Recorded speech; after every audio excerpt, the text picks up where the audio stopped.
As histórias em quadrinhos, ou a nona arte, como é também conhecida, são narrativas contadas de maneira sequencial, né? Geralmente através de quadros, né? que usam basicamente a questão do espaço, né, como definição. O cinema se baseia no movimento, se baseia no tempo, e os quadrinhos se baseiam no espaço. Então as histórias são contadas quadro a quadro e digamos assim, o espaço de imaginação do leitor se dá entre esses quadros. Ou seja, de um quadro para o outro pode passar anos, podem passar épocas, podem passar lugares também. Então os quadrinhos contam muito com a imaginação das pessoas que estão lendo. Digamos assim, as inferências que ela tem, o conhecimento que ela tem, né? Tanto conhecimento imagético, né, icônico, quanto conhecimento textual também. As pessoas geralmente se enganam com as histórias em quadrinhos achando que é uma história essencialmente visual. Não é apenas visual. Ela tem, digamos, uma integração entre texto e imagem, né? Então é necessário que todo quadrinista ele tenha domínio tanto do texto quanto da imagem, né? Então, claro que existem histórias feitas só com imagens, né? E muitas vezes os próprios quadrinhos usam basicamente texto, né? Com poucas imagens, mas são exceções, né? Muitas vezes me perguntam, inclusive, para fazer uma história em quadrinhos precisa saber desenhar? Não necessariamente, né? Para se construir uma história em quadrinhos, existem várias fases, existem vários profissionais que podem trabalhar. O primeiro passo para a criação de uma história em quadrinhos é um bom argumento, é uma boa história. A partir daí tem que ser criado um bom roteiro, né, dessa história, né? Então esse roteiro, a partir daí que ele vai ser transformado em uma sequência visual, né? Então quem cria a história, o roteirista, não necessariamente precisa saber desenhar, ele tem que saber exatamente como funciona a linguagem dos quadrinhos, né? Então a partir daí um outro profissional, que seria o desenhista, assumiria essa tarefa de contar a história visualmente, a partir do que o roteirista determinou, né? Muitas vezes o desenhista não é o profissional que arte finaliza a história. Então tem outro profissional que geralmente faz isso, pega a história e dá digamos, um aspecto visual mais elaborado para ela também. Outro profissional que trabalha nos quadrinhos é o colorista, né? O colorista, como já diz o nome, ele vai saber exatamente tudo sobre a questão da aplicação de cores, né? Em qual plataforma, se vai fazer isso no computador, se vai ser uma cor chapada, ou fazer uma aquarela, né? Então o colorista ele vai saber exatamente que tipo de tom ele vai usar na história. O próprio letrista, né? Ainda tem gente que geralmente nas histórias mais artesanais, né? Mais pessoais, ainda existe o pessoal que que cria todo o visual dos balões, né?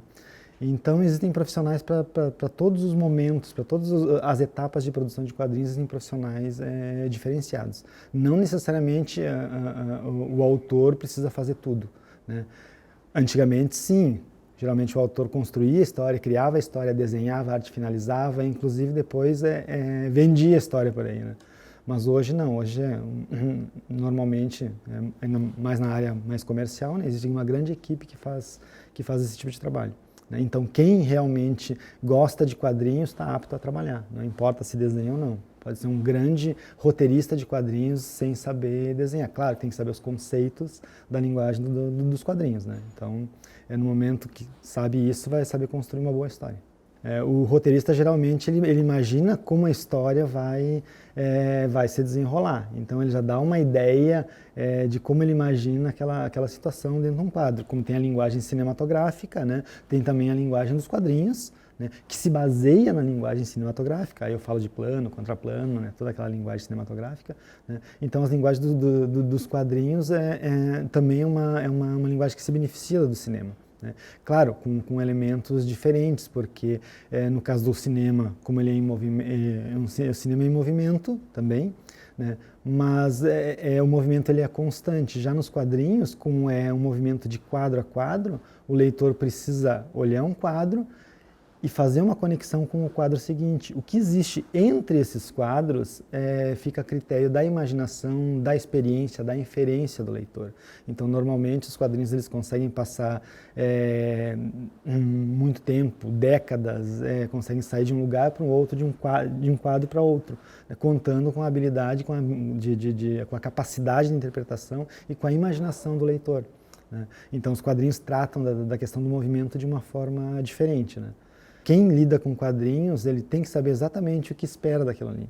Então ele tem que construir a história, mais ou menos imaginando como essa história ela vai se desenvolver. Porque nos quadrinhos existe uma limitação de espaço, né? Então, ou a gente tem uma página, ou tem 10 páginas, né? Ou tem um determinado espaço na web, né? Não pode ser muito longo, geralmente as histórias são mais curtas, né? Pode ter 80 páginas, digamos. Então, o autor tem que saber exatamente como vai construir uma história dentro do espaço que tem, e não do tempo que tem, como é o cinema. Nas histórias em quadrinhos, geralmente se convenciona, se direciona as histórias em quadrinhos, né? Se imagina que as histórias em quadrinhos sejam, na sua grande maioria, histórias de super-heróis, né? Ou histórias em que se cria um personagem, né? Geralmente fantasioso, e a partir daí se criam histórias que normalmente seria mais complexo passar para outras mídias, né? O que não é necessariamente verdade, né? O personagem das histórias em quadrinhos depende muito do objetivo da história em quadrinhos. Os super-heróis, as histórias em quadrinhos de super-herói, elas conquistaram muito espaço porque foram direcionados para adolescentes, para crianças, né? Então acabou fazendo um sucesso comercial, né? Então normalmente esse tipo de quadrinho é voltado para esse público. Então se criam aqueles personagens, geralmente estereótipos, né, de personagens, de super-heróis, que a gente também vê no cinema, né, vê nas séries de TV, né?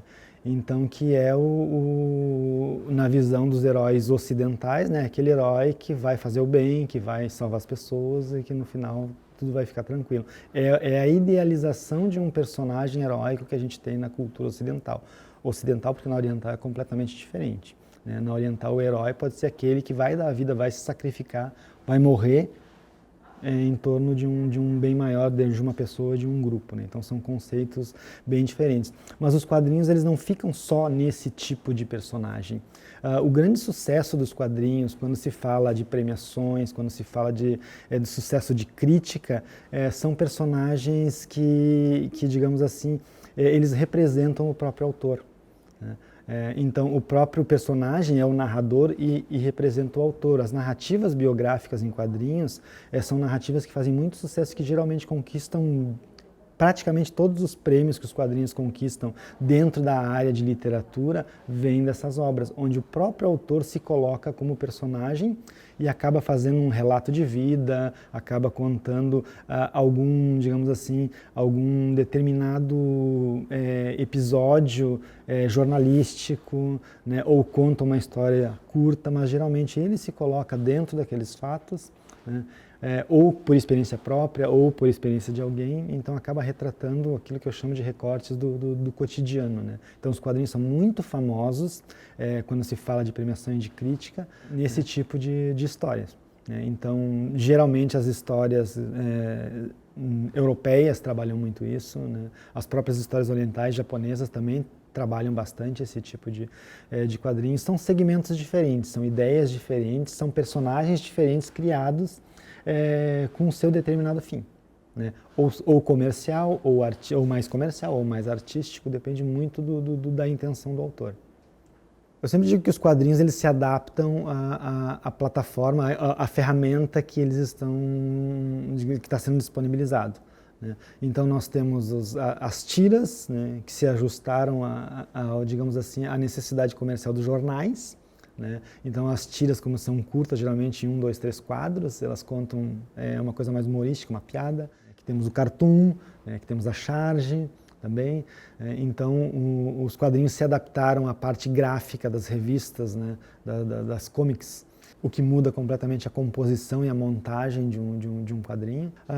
Com o crescimento dos quadrinhos, se descobriu que o público adulto lia muito, né? Então se criou um tipo de leitura, um tipo digamos, de ferramenta, de plataforma específica para os adultos, né? Que seriam as grandes histórias, né, conceituais, histórias mais artísticas, histórias mais longas, com arcos narrativos mais elaborados, né, com um desenvolvimento mais elaborado, que foram chamados de graphic novels, né, ou romances gráficos, para se aproximar mais da literatura.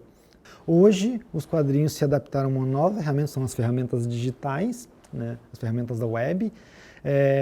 Então, hoje a gente ainda está num período de transição para saber exatamente como os quadrinhos estão se adaptando a esse tipo de ferramenta, né? Então nós temos a leitura das webcomics, então um novo espaço onde os autores encontraram para colocar o seu trabalho, né? Diferente de mandar direto para a editora, hoje eles colocam diretamente para o público. Mas aí nós temos a questão da leitura dentro da webcomic, como se lê um quadrinho dentro da webcomic, porque a gente pode olhar no computador, pode olhar no tablet, pode olhar no smartphone, só que todo o conceito de montagem, de composição de quadrinhos tem um problema de leitura, né? Porque o quadrinho ele é feito por um tipo de impressão, por um tipo maior de espaço. Mas isso obviamente vai mudar totalmente o conceito de como o criador, como o autor de quadrinhos, ele vai pensar essa composição, essa movimentação, né? Essa, digamos, narrativa dos quadrinhos a partir de agora, né? Porque é uma nova visão, uma nova leitura dos quadrinhos que a gente não tinha nas ferramentas anteriores, né? Com relação às adaptações de quadrinhos para o cinema, né? Acho que a primeira coisa que a gente tem que comentar é que sim, o cinema continua fazendo muito sucesso, né? E não só o cinema, hoje as produções de séries, né? As produções para streaming também. Então isso exige do cinema, né? Da produção de cinema, exige digamos assim, uma elaboração de roteiros mais de maior qualidade, né? Que atinjam um público, dependendo do que se busca, né? Então o cinema acabou voltando a atenção dele para os quadrinhos, né? Que é digamos, uma mina de grandes histórias, já que eles também partem de uma ideia de uma narrativa sequencial. O cinema descobre que os quadrinhos, eles são praticamente roteiros de cinema para serem adaptados. O storyboard é uma história em quadrinhos, né? Então, de repente, o cinema descobre que os quadrinhos, sim, tem várias narrativas, tem várias histórias, com uma linguagem muito próxima do cinema. Então, era muito fácil buscar essas histórias e adaptar de uma maneira que mantivesse a qualidade deles, né?